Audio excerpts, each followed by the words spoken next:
Welcome to Deep Scientations on this week of purpose. Today we are going to talk about purpose, but before we do that, we are going to drop in and do just a minute of mindfulness. Then we'll do a longer session that's based on purpose. I don't have a lot of science today, but I think the science slide I do have pretty powerful. So let's drop in, feeling sense of groundedness with the earth, feeling our breath. It helps to feel the sensation of breath entering and then leaving our nostrils.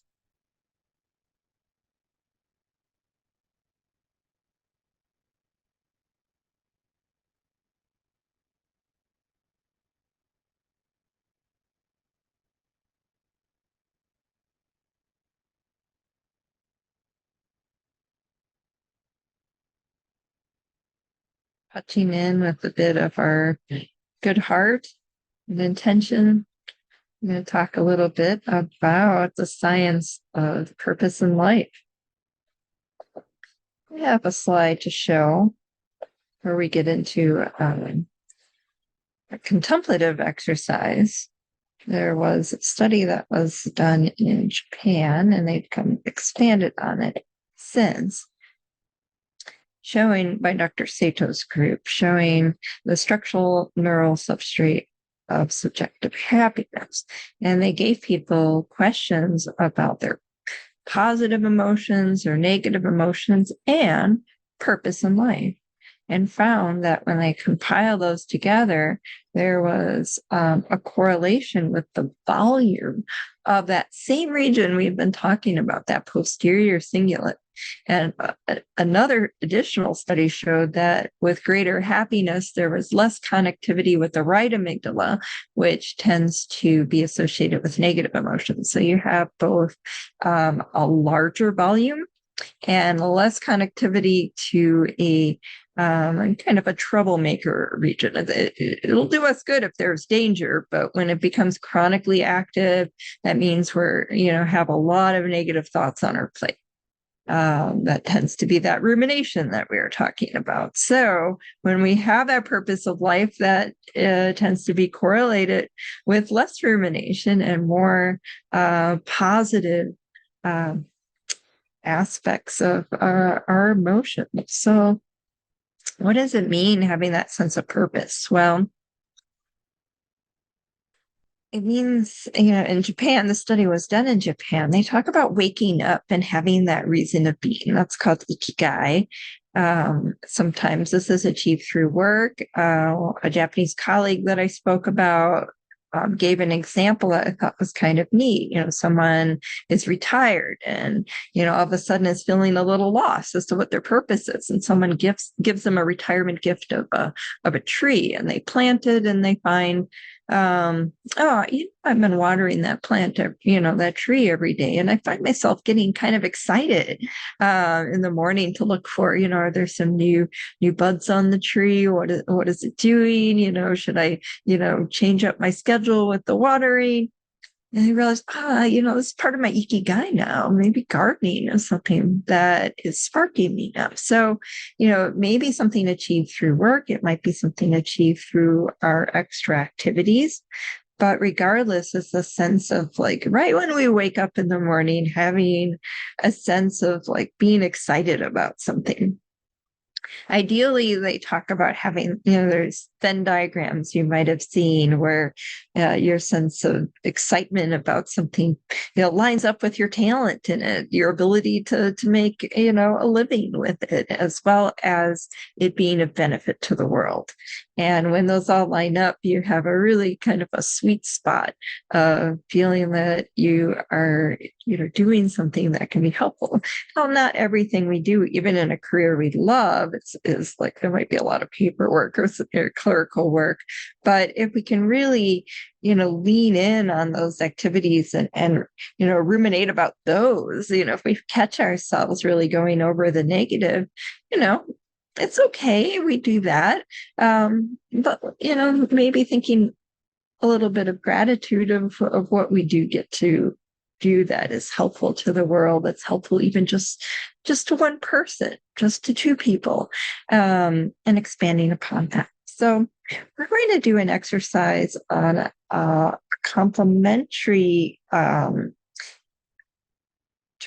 that the same Japanese colleague talked to me about, called okagasamade.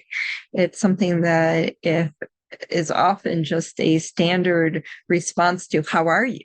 Let's say okagasamade. What does that mean? The literal meaning is "because of the shadows, I am here," which sounds kind of mysterious, but it really means because of all the work done by so many others, I am able to be where I am today. And so it's kind of neat because in honoring the past work of others, we also are acknowledging that we ourselves are going to be part of, the future. We are constantly, putting things out in the world, and our ripple effects have more of an impact than we sometimes give ourselves credit for. My mom lived a very simple life. She had worked for a laundromat, and then afterwards she got a chronic illness and was on disability. But her funeral was packed by people in the community that she had just had an impact in, just by kind words, just by listening, just by being herself and enjoying the simple things of life. And so we don't have to go big all the time. We can appreciate our small steps. And if we are able to really benefit on a larger scale, do so, but not feeling like, oh no, there's something more I could be doing. There's, not giving yourself credit for what you currently are doing.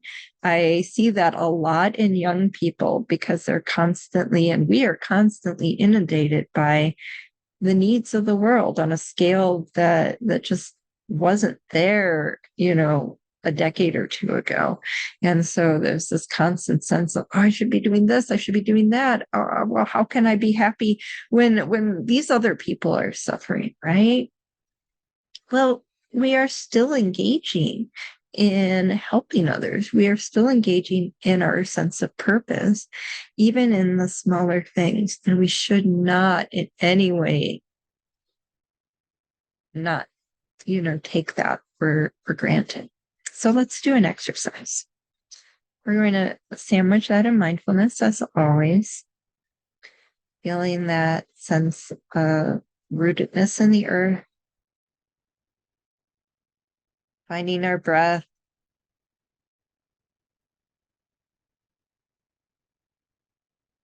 having that sense of courage of being with our thoughts, and also self-love that whatever we, comes up is okay. We can accommodate it. We are good at heart.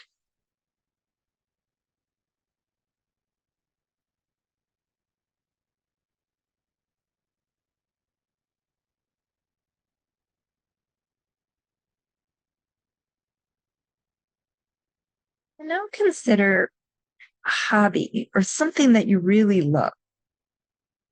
Maybe it's a sport or a activity, or even just reading. I've often done this exercise, and that one comes up a lot. So it doesn't have to be a organized sport. It can be something simple. And you have that in mind. Contemplate how you got interested in that hobby. What people might you have to thank for that? Could it be your parents, the influence of friends or their family members? Maybe even something you saw on the internet, someone posted.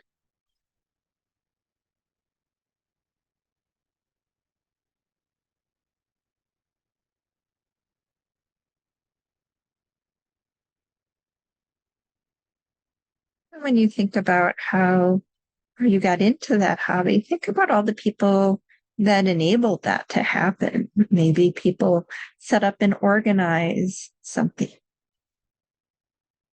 Maybe you, as a younger person, had people transport you to that activity. And then going even, maybe a few steps backwards, you have, people who produce some of the items needed to engage in that hobby, even if it's, the paper for a book or the balls used in the sport or the fields. All those things take the work of many people. Going even farther back, you have, someone who might have created that activity, thought of ideas and contributed to the formation of it as it stands in current days.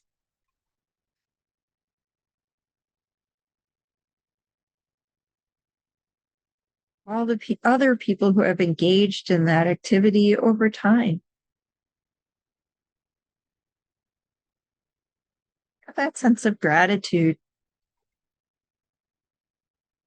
very healthy emotion, very restorative. And it's not a, you should be grateful. Make sure there's no should in it.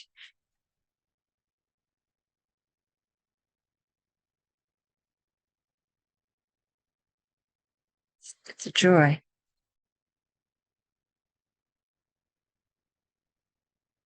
And now we're going to think about ourselves and how we might have contributed to others' interests in the same activity. Maybe you encouraged others to join you, got someone else into it.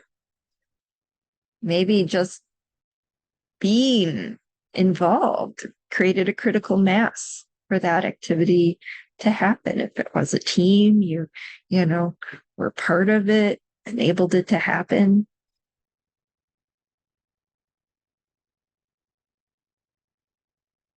And maybe there's some unknown influences. Maybe just seeing you engage in that activity out in public, someone passing a field or passing a bench where you're reading, or seeing a social media post. Maybe encourage somebody else to, oh yeah, I should try that sometime.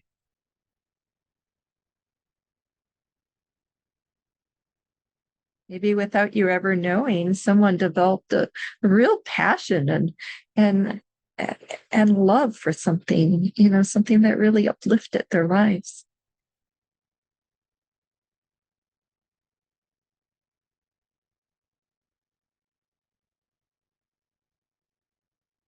Have some gratitude for yourself in that,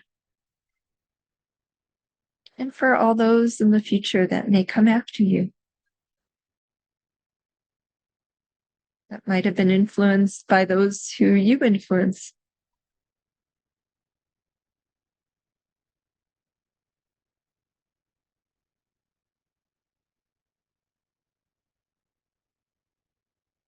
Feel a sense of connection.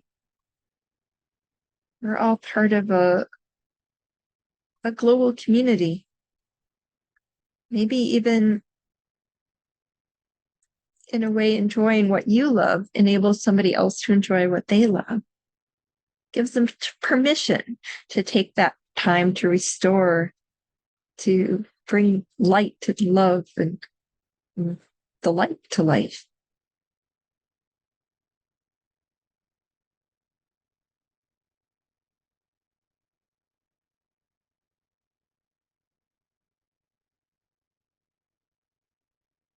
And now we're going to come back to our breath and to our body.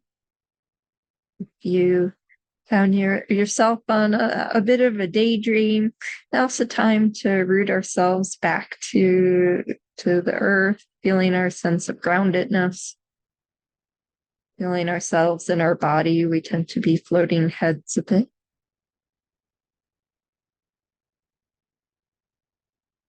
Feeling our breath either in our lungs or through our nasal passages.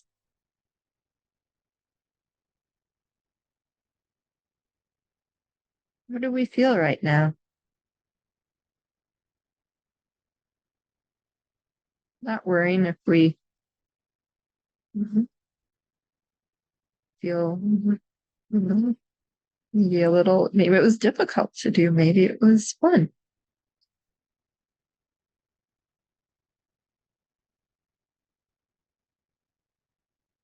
Taking our breath